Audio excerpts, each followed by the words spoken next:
Can you feel God? Just the beautiful presence of God, knowing that we are loved beyond our wildest dreams to understand. Okay, we have been working during the month of November, watching our words. Have you all been watching your words? Friday was an interesting day. I watched words fly out of my mouth and went, oh. But you're aware. You're awake. And so we learned to watch our words and create something new. And then last week we learned to be receptive and beautiful. Have we been practicing that this week? Oh, 10% is not a good majority. Receptive and beautiful. Okay. All right. So today I wanted to talk about karma and how to make an extremely complicated topic simple. Because I think that we need to talk about it for just a few minutes. So I wanted to start in the Aquarian Gospel, chapter 25. Jesus is a very young man, and this is a parable that he gives in the early stages of his ministry. And it's a parable about a father who has 4 sons. And the father has a great estate, and so he gives it to his 4 sons. He says, you all take it, I'll be back. And we know, if you are not familiar with the parable, you can intuitively guess what happened. Son number 1 says, I shall take charge, because I am the oldest, you know. And I shall become the priest, and you shall all obey me. And then he said to son number 2, and you, I will make you a puppet king. You can pretend like you have power, but you'll do what I say, and you'll rule the kingdom. And then the 3rd son he sent to till the grounds, because everybody would be hungry, and they needed to be fed. And the 4th son, the eldest, decided that he should become the slave to them all. So we have this beautiful drama being created, and everybody fell into their appropriate space. The father returns, and the father says, excuse me, what have you done? And then it says in 25:11, now after certain years the day of reckoning came, the noble man called upon his sons to render their accounts. And he knew that one, the eldest, had seized, he knew the story, and he put them in prison until they had atoned for all the wrongs that they had done. All of them had a price to pay. Even the one who had his freedom taken away. He was sent to learn about peace. He had to atone for what he had done too. Then, after they had learned their lessons and learned them well, the father once again divided the estate. He gave to each an equal share and bade them recognize the law of equality and right and live in peace. Everybody breathe. Love the story? Yeah, and you go, what does that have to do with me? Here's the deal. We are so complicated. We talk about karma very easily. We talk about the paths we walk in our life. But really, most of us do not understand why we are in the space we're in today. Do you realize that? Most of you don't remember why you chose to be born the year you were born, to appear on the earth at this time, to have relationships with the people you have relationships with. Some of you, I know, have worn the crown of a king or queen in another lifetime because you still bear the regalness of it. Yet, you go to a 9-to-5 job during the week, do you not? Here's the thing. There is a universal law of cause and effect. And the law is very simple. Your intention plus your action will go out into the world, and an effect will come back and return to you. That's a law, and it happens all the time.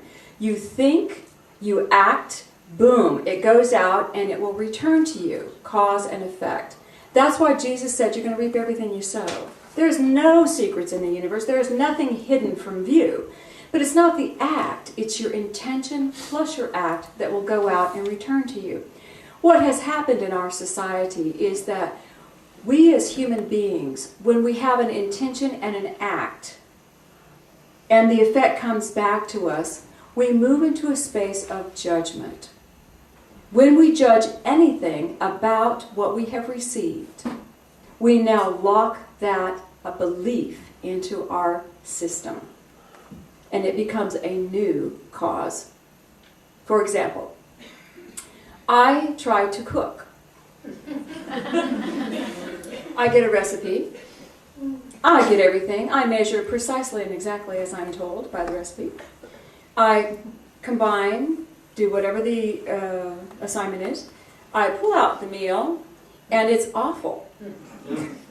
And I throw it in the trash. I have a good intention. I have excellent action. I've done everything. My effect is not so good. So as I begin to judge that, I'm an awful cook. Do you hear me? Oh my God, I can't cook. I did everything they said and I still can't cook. I judge it. Remember last week, every time we have a thought, there's a gaggle of thoughts that follow with it?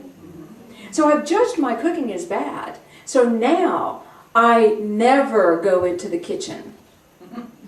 I never try to cook. That's what is going to bring my effects. And I keep sending out this causal energy.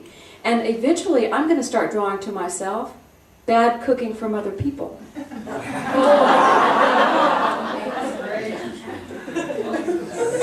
And then I wonder why, lifetime after lifetime, I can't get any good food.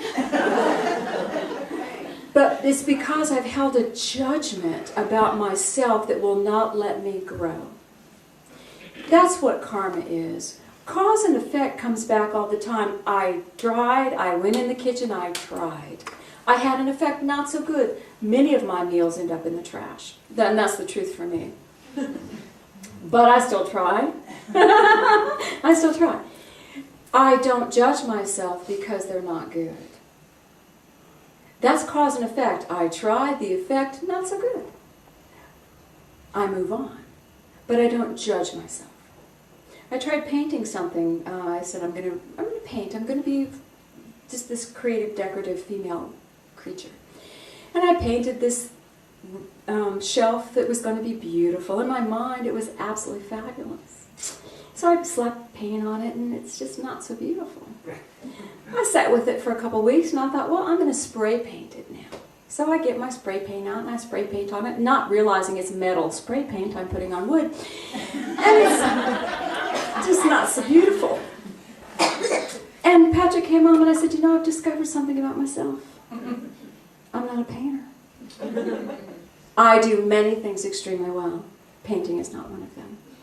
But what if I took that act and judged myself as being uncreative? Uncreative. And I held judgment about that lifetime after lifetime after lifetime. Would I be able to create because of one little experience? That, guys, is karma. Your effect comes back at you all the time. But we live in this space where we have judged ourselves. And you may be living in a karmic space of lifetimes ago, where you judged yourself. Do you know how many of you say to yourself, well, you didn't do so good, so you need to go back and do it again. And you didn't do so good that time, you need to do it again. And the universe is just going, wind it up. She wants it again. I remember doing a service about a year ago, and I said, take your C and move on. Don't keep bucking for an A.